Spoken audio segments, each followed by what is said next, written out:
السلام عليكم ورحمة الله وبركاته. ازيكم يا حبايبي؟ عاملين ايه؟ يا رب تكونوا بخير وتكونوا بأتم الصحة وأحسن حال.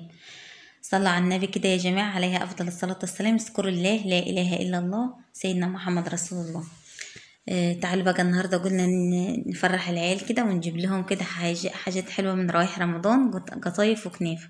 طبعا أول رمضان ما دخل علينا كده ولادي طبعا ايه، عايزين يا ماما قطايف وكنافة. قلت لهم حاضر، من عينيا هجيب لكم ان شاء الله. فرحت بعت، سيف جاب لي بقى كيلو قطايف وجاب لي كيلو الا ربع كنافه، وقلت اعمله لهم. قلت له اقعد بقى اعمل معايا. سيف ما كانش عارف يعمل خالص، وقلت اسلم عليهم كده واقول لهم كل سنه وانتم طيبين. بس طبعا انتوا عارفين ولادي بيبقوا مكسوفين وخجله، يعني مش بيتكسفوا. اقعد يا سيف اعمل معايا كده، يعملها كده. بص لقيت فتحت تاني، يا ابني دوست حلو. ما قعد كده جنبي وقعد يعمل معايا. وما ورانا طبعا ايه، كانوا بيلعبوا في الشارع الاطفال يحبوا الحاجات المحليه دي. انا طبعا بصراحه يعني مش في الحاجات الحلويات دي، يعني ضانين لو عملناها وكده. بس النهارده قلت لهم بقى راح اجيب لكم قطيف وكنافه كده واعملها لكم، وتاكلوها بعد الفطار ان شاء الله. طبعا حابه اشكركم على كومنتاتكم الحلوه في كل فيديو. ربنا يديمكم نعمه في حياتنا يا رب. ربنا يجزيكم في كل خير كده. بفرح للكومنتات الحلوة والدعوات الحلوة اللي بتدعها لي. طبعا ولكم بالمثل. ربنا يخليكم لي يا رب، ما تحرمش منكم أبدا. طبعا أنا مش بنزل بصراحة يعني باستمرار يعني فيديوهات وكده، لأن طبعا بصراحة التصوير في الصيام مش حلو خالص يعني.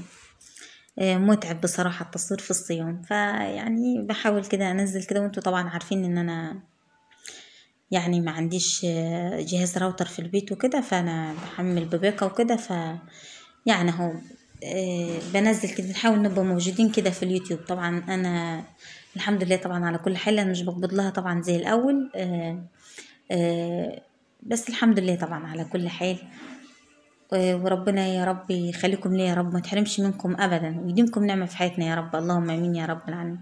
ممكن تقول يا ابني اقعد تكمل معايا؟ لا طب هاتي. قال لي هات يا ماما واحده. بياكلوها نية، والله بياكلوها نية يا ولادي. ماشي يا سيف. طيب يا سيف، المفروض تصوم. يقول لي السنة الجاية بقى يا ماما، ان شاء الله السنة الجاية اصوم. ماشي حبيبي. بس حاول كده. قلت حاول تعود حتى تصوم من الصبح لحد الظهر، عشان خاطر ايه تتعود كده. بعد كده من الصبح للظهر كده وتفطر، بعد كده من الظهر للعصر وفطرة لحد ما تتعود. لحد ما تعرف طبعا تتعود، وايه بعد كده تتعود ان انت ايه تصوم مع ناس. بس فقعدت كده عملتهم انا وهو القطيفات كده، ورحت بقى ايه جبت سمنه من جوه، وقلت ايه اعمل الكنافات وانا قاعده. طريقتي سهله وبسيطه يا حبايبي. وكنت جايبه زبيب وجوز هند وكده، حشت منهم شويه للكنافه. سيف قال لي يا ماما حش شويه عشان تحطيهم في الكنافه، بيبقى طعمها حلو في الكنافه. حاضر يا سيف. بس قعدت كده قطعت الكنافه طريقتي سهلة وبسيطة. أنا بعملها كده على عين البوتاجاز من فوق عشان بتبقى طرية وحلوة.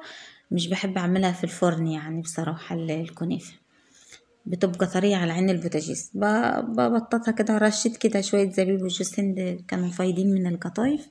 وإيه وقلت بقى إيه أحط باقي الكنافات كده فوقيها كده وسوي الصينية. زي ما انتوا عارفين ام محمد بتعمل كل حاجة بكده ايه ببركة ربنا. والله العظيم الحاجة بتطلع فل والحمد لله.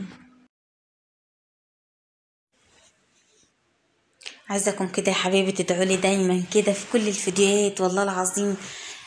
ربنا بيستجيب دعواتكم، بيسر لي اموري بفضل دعواتكم. وكمان الملك بيرد عليكم يقول لكم ولكم بالمثل. ربنا يديمكم نعمة في حياتي يا رب، ويخليكم ليا وما تحرمش منكم ابدا.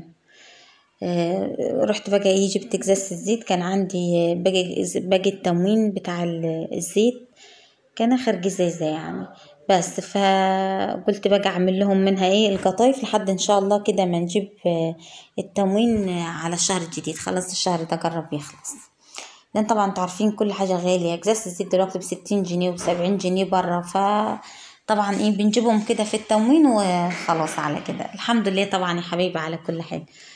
بس ورحت عملت القطايف كده، قلت بقى اجليها كده واعملها على عين البوتاجاز. طبعا انا بحب انشف عليها، بتبقى طعمها حلو كده لما تنشفوا عليها. احسن يعني. في ناس طبعا تحبها طريه كده وفي ناس بتحب تنشف عليها، بس انا طبعا بحبها ناشفه كده، احب انشف عليها عشان ايه تبقى مجرمشه كده عندما نحط لها الشربات بتاع السكر. اتمنى منكم كده لايك حلو للفيديو، كومنت حلو من ايديكم، تسلم ايديكم وتسلم عينيكم، ربنا يسعدكم يا رب ويخلي لكم اولادكم، يرزق كل مشتاق، اللهم امين يا رب العالمين. بس يا حبايبي، وطبعا مكة ورانا كانوا قاعدين جنبي بقى ايه مستنيين بقى ايه اطلع بقى ياكلوهم نايمين قبل ما اعمل لهم السكر. بقيت اطلعهم كده، بفتكر نفسنا واحنا صغيرين كنا بنعمل كده والله العظيم. بقيت اعملهم كده، اتفقت يا ماما ياكلوها نايمة. طيب حاضر. ما كانوش مستنيين حتى لما ايه اعمل لها السكر كده. كل الاطفال كده واحنا صغيرين كنا بنعمل كده واكتر من كده والله. ربنا يخلي لكم ولادكم يا رب، وتشوفوهم كده احسن الناس، امين يا رب العالمين.